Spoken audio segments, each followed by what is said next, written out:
Hi everyone. I was asked today, how can we make proper use of the property fields inside Odoo? Let's discover that.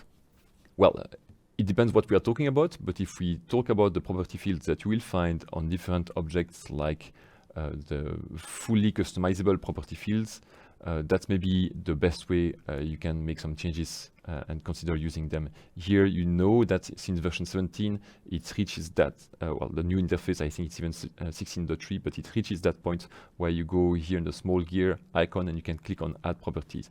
And then it will show a new pop-up telling you what kind of property you would like to add. And basically it's a new field that is going to impact the data model. So it's a la studio, it's a small change that you can bring very, very quickly. And I'm going to say here, verified by manager.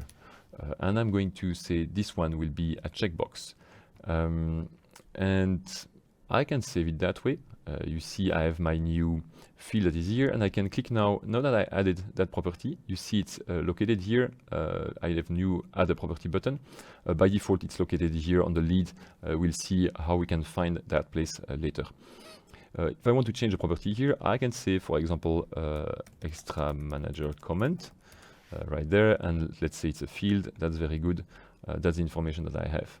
I could add a few more properties if needed. That's not the goal of the exercise here. It's more to show how this is working.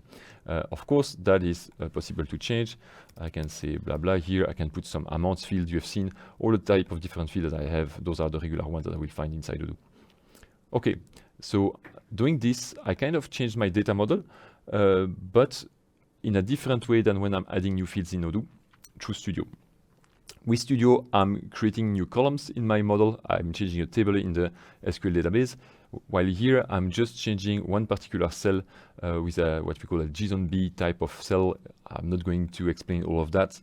But what is really important is that it's a bit different in its way of working, because if I go in the data model, we can check that here, and I go in my in my models right there, and I'm typing my CRM lead, and I have a look at the CRM lead. I want to show all the different fields around the CRM lead. I go down here. We see a former thing that I changed, which is XStudio employee over there, but that is not what I changed. What I changed is related to a notion that is called properties. And you see that's quite new. It exists since version 16, I believe, maybe 15, where you have the field type properties that is existing now, that is brand new.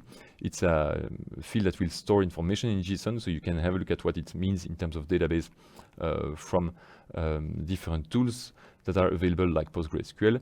But here what really matters is that the field name is lead properties. If you want to know where it is located in terms of views, you will be able to see it here in the lead properties, in the form view. In fact, it's really located just before the notebook. So the notebook is a place that I have right there with the different pages and the different tabs. So it's just before, and that's why it's located here. I could move it eventually to a different place in the extra information if I'm interested, so it can move, but that's where it goes by default.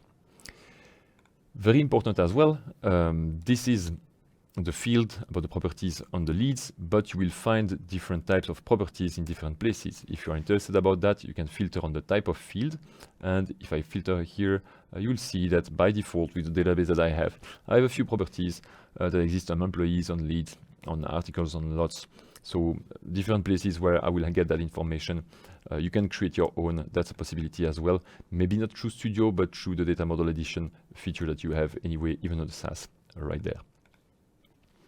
Finally, another point that is very important about the properties is that you can use them now in terms of browsing and in terms of filtering and in terms of grouping by.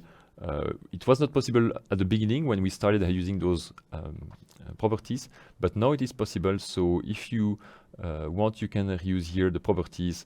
This is something new, and you have those kind of extra information here. You see I have a property tree because I just created a new one without paying too much attention. But if I go and select, I can have a look at verified by manager or extra manager comment, and I could group by those comments here.